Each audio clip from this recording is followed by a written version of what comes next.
नमस्कार, जय हिंद। मैं मोहन पाठक और बात करेंगे आज वाइकिंग बेबी के बारे में, क्योंकि हाल ही में ये चर्चा का विषय बना।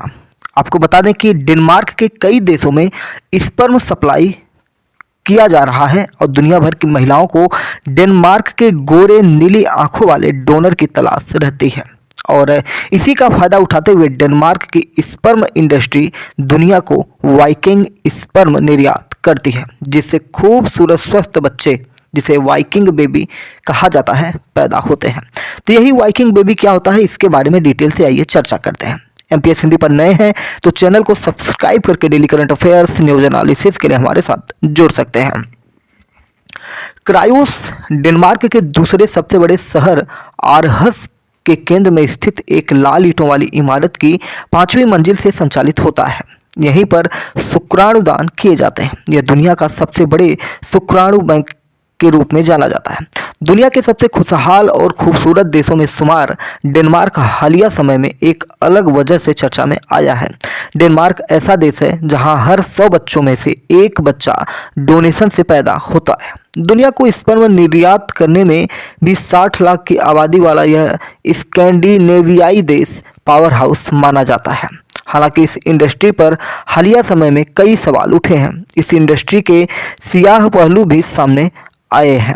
डेनमार्क के बारे में हमने आपको बताया कि कई देशों में स्पर्म सप्लाई करता है और यहाँ से वाइकिंग स्पर्म निर्यात की जाती है और वाइकिंग बेबी पैदा किया जाता है, जो खूबसूरत और स्वस्थ बच्चे होते हैं।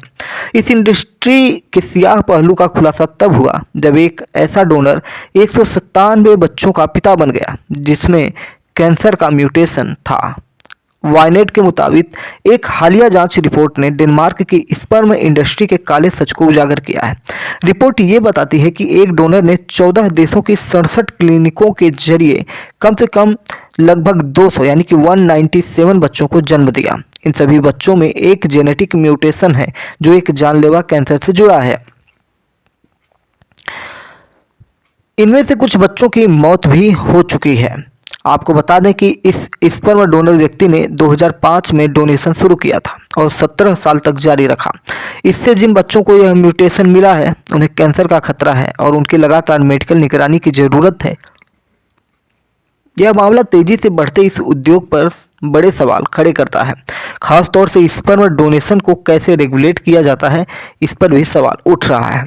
यूरोप के स्पर्म डोनेशन बाजार को करीब 1.3 अरब यूरो का है, जिसके 2033 तक 2.3 अरब यूरो का हो जाने की उम्मीद लगाई जाती है। वहीं डेनमार्क दुनिया का सबसे बड़ा स्पर्म एक्सपोर्टर है। डेनमार्क स्थित क्रायोस इंटरनेशनल दुनिया का सबसे बड़ा स्पर्म बैंक है। यहाँ से 100 से ज़्यादा देशों में स्पर्म एक्सपोर्ट होता है। स्पर्म की एक छोटी सी शीशी लगभग आधा मिलीलीटर की कीमत 100 से 1000 यूरो तक आंकी गई है। नीदरलैंड और बेल्जियम जैसे देशों में स्पर्म डोनेशन से पैदा होने वाले 60% बच्चों के जैविक पिता डेनिश होते हैं। डेनमार्क के स्पर्म बैंक आमतौर पर महिलाओं को डोनर की प्रोफाइल देते हैं। इसमें उनकी तस्वीरें और पृष्ठभूमि शामिल होते हैं। ऐसे में गोरे और नीली आंखों वाले जेनेटिक्स का वादा दुनिया में एक बड़ा आकर्षण दिखाई दे रहा है। कैंसर का मामला सामने आने के बाद यूरोपीय संघ के अधिकारी स्पर्म एक्सपोर्ट की निगरानी के लिए अंतर्राष्ट्रीय रजिस्ट्री की मांग कर रहे हैं। दूसरी ओर डेनिश स्पर्म इंडस्ट्री के सामने चुनौती बढ़ी है, खासतौर से वाइकिंग स्पर्म की मांग को पूरा करना या पूरा करने की हड़बड़ी में नियामक खामियां सामने आ रही हैं। इससे दुनिया का ध्यान खींचा है, खासतौर से यूरोप की नज़र इस ओर लगी हुई है। वाइकिंग बेबी का मतलब वाइकिंग युग लगभग 8वीं सदी से 11वीं सदी के बच्चे या आज के बच्चों के लिए वाइकिंग संस्कृति से प्रेरित पालन पोषण का तरीका है, जिसमें बच्चे बाहर ज़्यादा खेलते हैं, साधारण खिलौनों से खेलते हैं और घर के कामों में मदद करते हैं। जो नॉर्स संस्कृति यानी कि डेनमार्क, नॉर्वे, स्वीडन की परंपराओं पर आधारित है, जैसे कि बच्चे लकड़ी के खिलौनों से खेलना, प्रकृति में समय बिताना और अपने माता पिता से कौशल सीखना इनके जेनेटिक्स में होता है। उनके खिलौने साधारण होते थे, जैसे लकड़ी की नावें, घोड़े और तलवारें, जिनसे वे युद्ध का अभ्यास भी करते थे। वे स्कूल नहीं जाते थे, बल्कि घर पर ही अपने माता पिता, खासकर माता से घर के काम, खेती, जानवरों की देखभाल और हस्तशिल्प सीखते थे, ताकि बड़े होकर आत्मनिर्भर बन सके।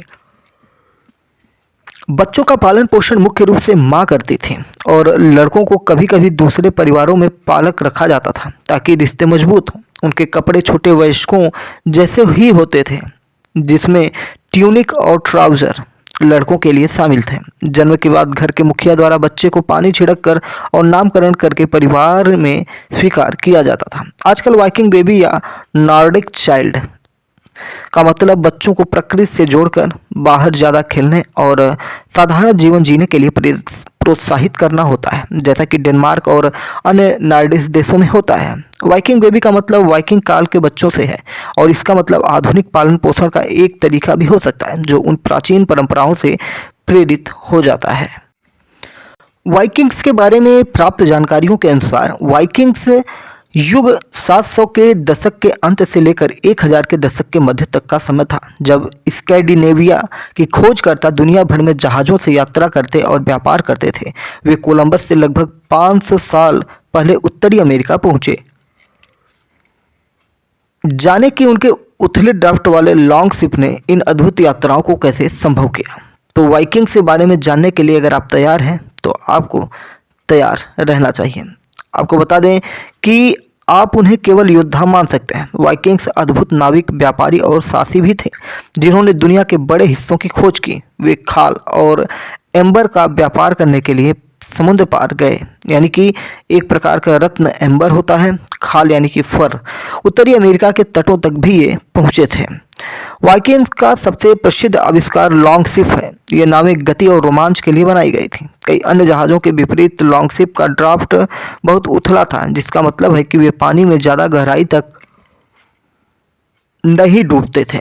इस खास डिजाइन से ने उन्हें दो अद्भुत काम करने दिए। वे उबड़ खाबड़ गहरे समुद्रों को पार कर सकते थे और वे आसानी से किसी देश में नदियों में गहराई तक जा सकते थे जहां किसी को उम्मीद नहीं थी कि वे पहुंचेंगे। एक बड़े वाइकिंग युद्धपोत में 100 योद्धाओं तक का दल हो सकता था। जब हवा चलती थी तो वे बड़े चौकोर पाल का उपयोग कर सकते थे, या जब उन्हें तेजी से जाने की ज़रूरत होती थी या हवा साथ नहीं देती थी तो वे दर्जनों चप्पू का उपयोग करते थे। सही हवा की स्थिति में उनकी शीर्ष गति 15 नॉट तक हो सकती थी।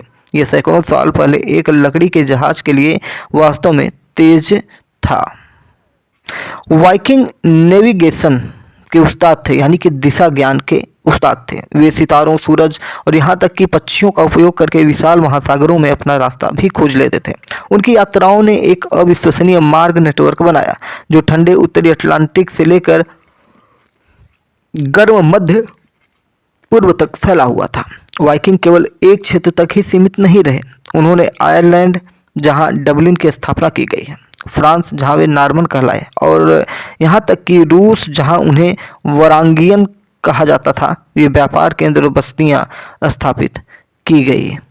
वाइकिंग चतुर व्यवसायी थे। जहां छापे जल्दी खजाना लाते थे, वहीं व्यापार मार्ग बनाने से लगातार धन भी आता था। ये दुनिया के विभिन्न हिस्सों को जोड़ने वाले आर्थिक बिचौलिए थे। वे उत्तर में पाई जाने वाली चीज़ों जैसे खाल, एम्बर और वालरस कि हाथी दांत का व्यापार दक्षिण से आने वाली शानदार विलासिता की वस्तुओं के लिए करते थे। वाइकिंग युग की बात करें तो लगभग 1066 ईस्वी के आसपास ये समाप्त हो गए थे, इंग्लैंड में स्टैमफोर्ड ब्रिज की लड़ाई के साथ।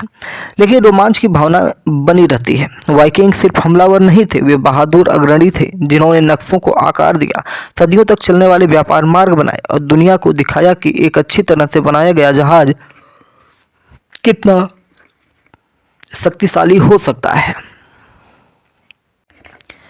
तो इस समय वाइकिंग शब्द इंटरनेट में चल रहा था और वाइकिंग बेबी का तात्पर्य क्या है वो हमने आपको बता दिया कि किस प्रकार से स्पर्म डोनेट हो रहे हैं और वहाँ से बच्चे पैदा हो रहे हैं और जेनेटिक्स रूप से कैंसर का प्रवाह हुआ, जिससे यह मामला निकल के सामने आया। और हमने वाइकिंग जो होते थे उनके जीवन पर भी प्रकाश डाला जो उनकी हिस्ट्री से मिलता जुलता रहा था। चैनल पर नए तो एमपीएस हिंदू को सब्सक्राइब करके daily current affairs, news analysis के लिए हमारे साथ जुड़ सकते हैं। जय नमस्कार, भारत माता की जय।